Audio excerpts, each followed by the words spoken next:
Direction Yamoussoukro, précisément l'INFJ, l'Institut national de formation judiciaire.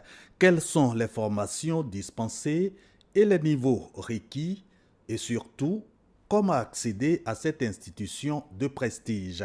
À ces questions de Justine Sey s'est prêté Lébry Marie-Léonard, le directeur général, à l'occasion de la récente journée Portes ouvertes sur l'INFJ.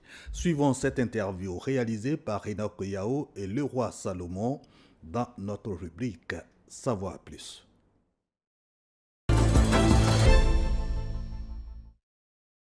Bonjour, Monsieur Lébry Marie-Léonard.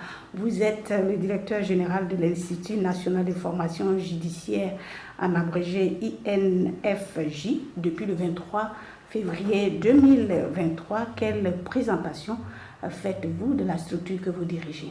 Bonjour madame, merci de me recevoir, merci à la ATI de me donner l'opportunité de parler de l'Institut que je dirige, comme vous le dites, depuis 2023. L'Institut national de formation judiciaire est un institut de formation professionnelle du personnel judiciaire, c'est-à-dire les magistrats, les greffiers, les pénitentiaires et le personnel de la protection judiciaire. Il est donc installé ici à Yamoussoukro depuis 2021 et donc il assure la formation de ce personnel exclusivement attaché au service de la justice. Alors, nous l'avons dit tout à l'heure, vous êtes le directeur général de cette structure depuis 2023. Dans quel état vous l'avez trouvé et quelles sont les innovations que vous avez apportées? Alors, on l'a trouvé dans un bon état du point de vue fonctionnel scientifique, puisque toutes les conditions de fonctionnement administratif étaient déjà réunies et décrites dans un décret portant organisation. La seule difficulté, elle était structurelle. Il n'y avait pas un véritable siège comme nous l'avons aujourd'hui. Dieu merci, nous l'avons eu. Du point de vue des réformes qui ont été apportées, il faut regarder la formation. Nous avons deux missions, la formation et le recrutement. Au niveau de la formation, nous avons modifié énormément les curricula de formation, c'est-à-dire le programme de formation, pour le rendre plus apte, plus proche des métiers auxquels ils forment. Parce qu'avant, le programme était un peu disparate, un peu comme dans une université. Or, c'est une école de formation professionnelle. Donc, nous avons serré les programmes pour aller essentiellement au cœur du métier.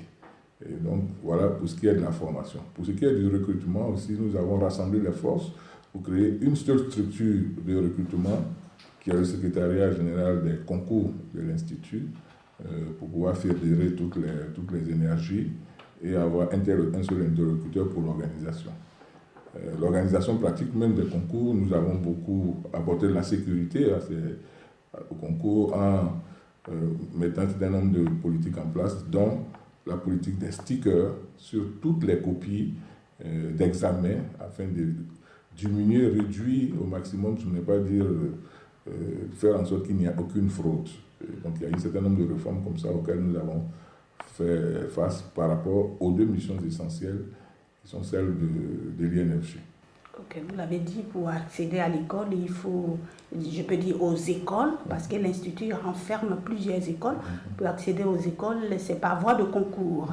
Mais quels sont les profils qui accèdent à cette école? Alors, du point de vue des profils, c'est tous les profils, je veux dire, du juriste jusqu'au sociologue, en passant par les littéraires.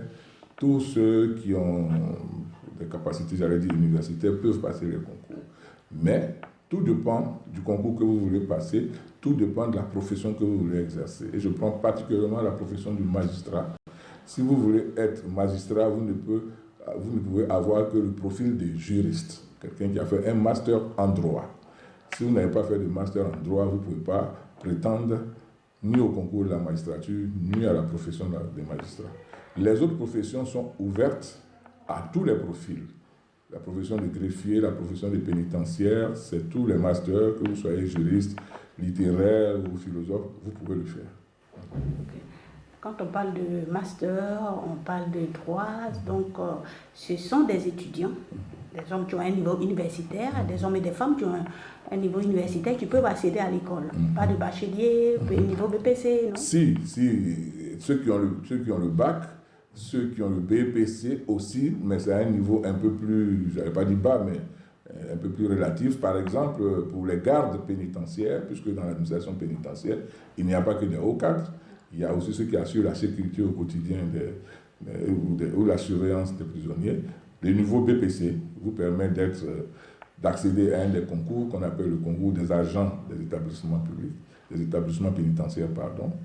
Avec le niveau bac aussi, vous pouvez accéder à des concours comme le concours des secrétaires des greffes et parquets, qui sont des collaborateurs directs du juge et qui prennent note à l'audience lorsqu'il y a un procès. Ce sont eux qui prennent les notes à l'audience. Tout cela, c'est des métiers aussi auxquels nous formons ici à l'Institut national de formation judiciaire. Nous savons que l'Institut est situé ici à Yamoussoukro, mais vous avez une antenne à Abidjan. Cette antenne se consacre à quoi, véritablement? Alors, c'est très bien. Ici, c'est la formation théorique, la formation initiale. Mais à côté de la formation théorique, il y a la formation continue. Et ce que nous avons là-bas, c'est le centre de formation continue de l'Institut qui reçoit ceux qui travaillent déjà et qui veulent renforcer leurs capacités, qui veulent se mettre à niveau.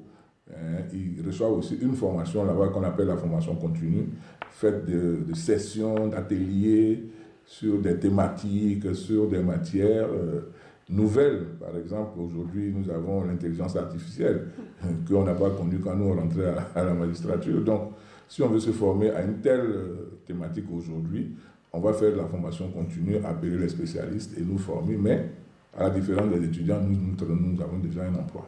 Donc là-bas, c'est cela, la formation continue. Et combien de fois le concours est organisé? Une fois par an, 2 fois par an? Et puis, quelle est la capacité d'accueil des écoles? Les concours de l'INFJ sont organisés depuis plus de 20 ans. Et chaque année, je dis bien chaque année, il n'y a pas une seule année où le concours n'est pas organisé. Régulièrement, par ouverture du ministre de la Justice, les concours sont organisés. La capacité d'accueil de l'INFJ, alors je vous donne 2 capacités. Si c'est la capacité de formation, elle est assez élargie. On peut aller jusqu'à 1000, 1500 étudiants. Aujourd'hui, nous n'en sommes qu'à 700 pour la promotion qui est actuellement à l'école. L'année prochaine, on est en train de préparer les concours, on va peut-être atteindre 800 000. Ça, c'est la capacité d'accueil de formation, j'aurais dit, du point de vue de la formation. Maintenant, il y a la capacité d'hébergement, puisque nous avons un campus. Voilà, malheureusement, qui n'est pas aussi grand que ça. On a 538 lits. Donc, du point de vue du campus, c'est 538 personnes qu'on peut loger. Mais en ce qui concerne la formation, c'est un peu plus de 1000, 1500. Il faut dire que nos élèves, donc, en fonction de ce que je viens de vous dire, une partie est logée au campus, une autre vit en ville, parce que malheureusement, les capacités d'hébergement ne sont pas aussi importantes. Ok, nous sommes pratiquement à la fin de notre interview. Et si je vous demandais l'INFJ en quelques mots, et puis un message à l'endroit des futurs candidats. L'INFJ, c'est l'excellence de la formation au service de la justice pour une justice plus digne, plus indépendante, plus sécurisée et plus proche de la population. J'invite surtout nos jeunes frères à croire en la justice, mais à croire en la réussite par la voie de concours. Beaucoup pensent que pour avoir un concours en Côte d'Ivoire, il faut avoir de l'argent ou il faut connaître quelqu'un quelque part. Moi, je peux vous dire que ce n'est pas exact.